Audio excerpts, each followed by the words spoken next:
All right, Chris Pre here with another Q&A Thursday. On one of our recent High Six Mastermind calls, a lot of things come up on these, and one of the members said, hey, I got a question for the group. And there was like 19 of us on. He said, how do you reset yourself mentally after a shitty call? Like, someone just blurted out something. They might have had a bad day, a seller on the other end, and he just wanted to know, how do you reset? And he was fairly new. So I want to talk about a few things first and foremost, and then I'll give you the direct answer, and I'll probably give you several. First of all, is it going to take you some time to learn the scripts to the point where they flow naturally, you're confident, and you can't wait to get on the phone? Yes, it's going to take time.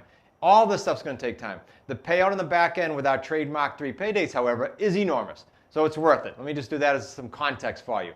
Now, how do you reset? Well, there's some things you can do before the call, and there's some ways to reset. So let's talk about before the call. Before the call, in my opinion, before any session for making outgoing phone calls, you want to make sure you block your time. And I know that sounds simple, but there's student after student after student who says, well, yeah, but during that I picked up a phone call. And when I get recorded calls from the students, because we critique live calls, I'll literally hear them pick up a call that they shouldn't have picked up, and then they don't even know who the property is or who the person is, and they fumble around. No, when you're going to do outgoing calls to try to minimize how many times you have a seller react that way or be shitty to you, you want to have just your time block for outgoing calls only, so you're controlling the conversation. This means if you get a voicemail and you leave a message and they literally call you right back, you're not picking up. You're inviting some feedback that's not pleasant from sellers when you do that. You're letting them go into your voicemail, and you're gonna then hear them, hear their energy, hear their tone, get yourself in control when you're ready to do your outgoing calls and listen to messages, and then call them so that you're in control. All these things are gonna help you have less, I won't say get rid of, but have less reactive conversations with sellers, okay? Now, what if, despite you practicing, despite you getting in that mode of, hey, I'm only doing outgoing calls, what if you still get a reaction? Well, before I give you that answer, let's talk about more things you can do. You can and should role play with someone live. You can do that inside of our community as many times as you want, and should do that until you're proficient with the scripts. You should also chant the scripts. I can remember when my son Nick was just starting, I would hear him in the other room literally chanting and reading the scripts as fast as he could. It's a technique that we use to train. So you read them rapidly and you do them out loud.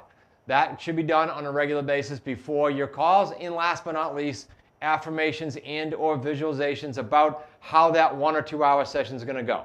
Now, with all that said and done, what if you still get a shitty reaction from a seller? You're going to get that. They're going to have a bad day. It has nothing to do with you. A couple things you can do. One, understand mentally that it's not personal. You didn't do business with them before, and if you don't ever see or talk to them again, there's a net no change, right? Secondly, the best story I can give you, I've been giving this one for years, but it is very applicable. You've been to a restaurant, I'm sure, where the server came around to the table and asked if you wanted coffee. Do you want coffee? Yes or no. Do you want coffee? Yes or no. You see he or she going throughout the restaurant. Do you ever see them break down and start bawling and tears in their eyes when someone says, no, I'm all set? No, of course not. What they're doing is they're looking for someone they can help and that wants coffee. Well, it's the same with you. You're looking for people you can help. You're not looking to convince. You're not looking to sell. You're looking for someone to help. If you go over to our Deal Structure Sundays and you watch every single Deal Structure Sunday, hundreds of them, you will find that our associates, our students are looking for one thing. What can I do to help this seller? Period. So mentally understand that. Now again, what else can you do? There's a physical thing you can do here. I like to use the XPT breathing app. It's free, XPT breathing app. There are many of them out there though. You don't have to use that one. And what I would do is I would understand mentally what I just said about you're looking to serve. It's okay if they're not ready for you. Then I would pivot and I would do a quick breathing exercise, and then I'd get right back on the phone. That's a simple reset, and that's what came out of our conversations on the High Six call. So I hope that helps you understand how to prep for the calls, how to react or not react if you get a shitty response. And last but not least, I will tell you, if you don't do all this stuff that I'm talking about, these little stacking techniques relative to just scripts, I promise you, you will have more of those shitty calls and you will dread the calls. The opposite is true too. When you practice, when you put some of these disciplines in place, when you stack these things simply on top of each other, you will have a great experience. You can't wait to get on the phone and attack it.